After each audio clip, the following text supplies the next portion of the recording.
I often wonder how many people have encountered this. The title of the story is The Lions in the Thicket. These are true tales of my African adventures. May this inspire you, deter you, caution you, and above all, entertain you. Since leaving Barberton, my brother and I had never returned to the district. I guess I was around 7 years old when we left Barberton. We were now planning a trip back at the beginning of my 18th year. Our intention was to tour the region as young adults, now autonomous and with our own set of wheels. This was to be a fabulous adventure. We planned our route, which included looking up old friends from school, visiting ex-farmer clients of my father, and hopefully staying on their farms, and of course, collecting reptiles. The trip went well in the first several days, and it was delightful to meet up with old faces and to wander about the bushveld on the farms that were open to us. We had caught a number of spitting cobras and other snakes, including a good specimen of black mamba. One of the farmers, whom we knew from our years of growing up in Barberton and were spending time with, indicated that there were many mambas to be found near Open Gate, one of the well-known entrances to the famous Kruger National Park. The snakes were often encountered crossing the roads. Needing no more convincing, we decided to put this locality into our plan of action. The following morning we climbed into our Volkswagen Kombi and headed off in the direction of Kruger Park. It was quite a substantial drive, and we found ourselves on the remote road leading towards Open Gate at around 11 a.m. It was December. By this hour the temperature was in the 30s, and the regular thunderstorms had rendered the atmosphere humid and stifling. This was not a good time to look for snakes crawling about the bush, as it was far too hot, and they would be concealed in a burrow or some other suitable place. We knew, however, that mambas would often lie up in large thickets during the hot hours, coiled, resting in a shady nook. If we walked through the bush from thicket to thicket, we might have some luck. With sticks and cotton bags for the snakes tucked into our belts, we plunged into the veld, splitting up, as we usually did, between 100 and 500 meters apart, probing each thicket as we moved forward. The bush was thick and the grass long, as was usually the case at this time of year. What one did was to approach a thicket. You approach it quietly, then carefully and slowly brush aside the outer leaves and peer into the inner sanctum.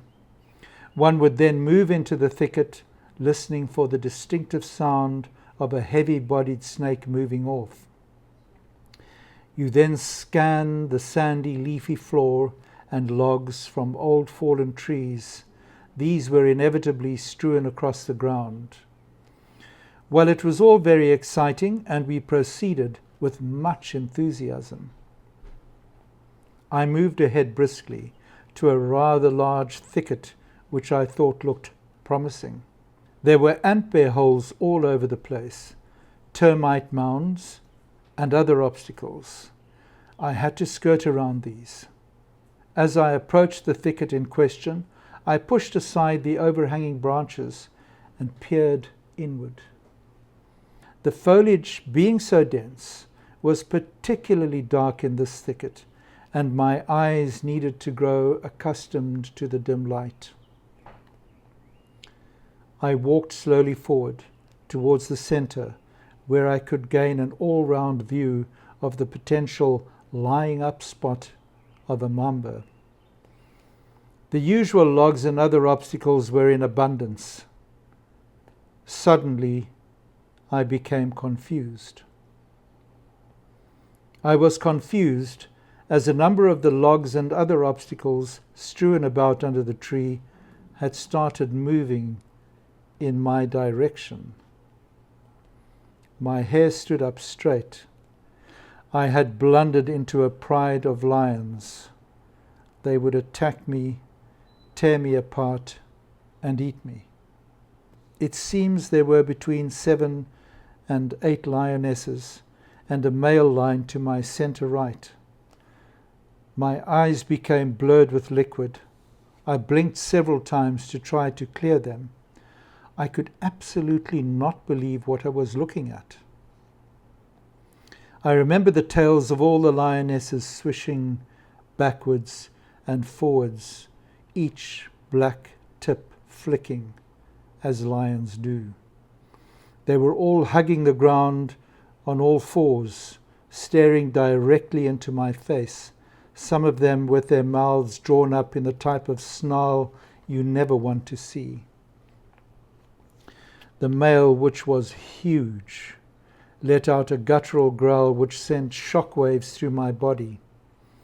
If ever there was such a thing as a violent sound, this was it. The lion rushed at me, parting his females, then stopped and flattened himself to the ground and looked upward into my face, all the while releasing an unearthly series of deeply disturbing utterances. I must have been 10 to 15 paces away from the lot. One can never be prepared for such an event, and a backup plan I did not have. I had become incapable of thought. My body then involuntarily began to lighten itself by emptying its bowels and bladder completely against my will, of course, in preparation for flight or fight. Fight? What a laugh. It would rather be like an ant attacking a herd of ant bears. Flight? Yes. This seemed good, except my limbs were not capable of taking any direction from my numbed brain. The lionesses one by one advanced, remaining flat on the ground and with intimidating growls coming thick and fast. The male too seemed to be getting more agitated. Every time he moved, dust would rise around him. Suddenly my legs agreed with me that if I remained there any longer, the inevitable would take place. And in any case, I should have been dead by now. I had become insensible, but a spark of intelligence had inspired a slow movement backwards.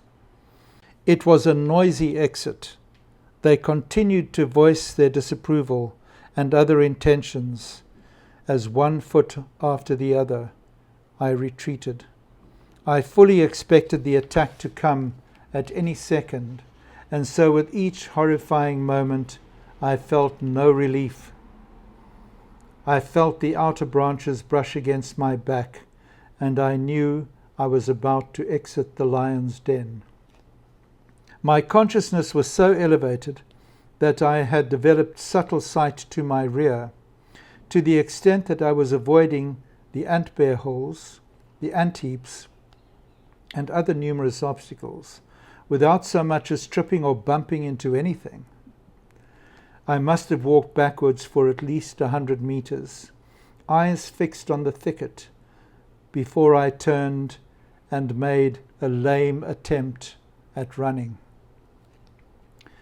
I realized that the heat of the day and the torpor of the resting lions in the extreme heat had probably saved my life. Presently I called for my brother and watched as he returned on foot far from the thicket I had just escaped from. I was ready to forewarn him not to repeat my experience.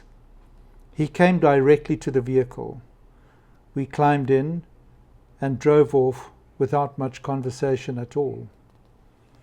My memory of this event returned to me vividly whilst recently paging through the complete book of South African mammals compiled by Gus Mills and Lex Hess. On page 167, there is an unusually beautiful photograph of 7 lionesses and a large imposing male. I was immediately transported back to that moment, some 38 years ago, and felt compelled to recount the event.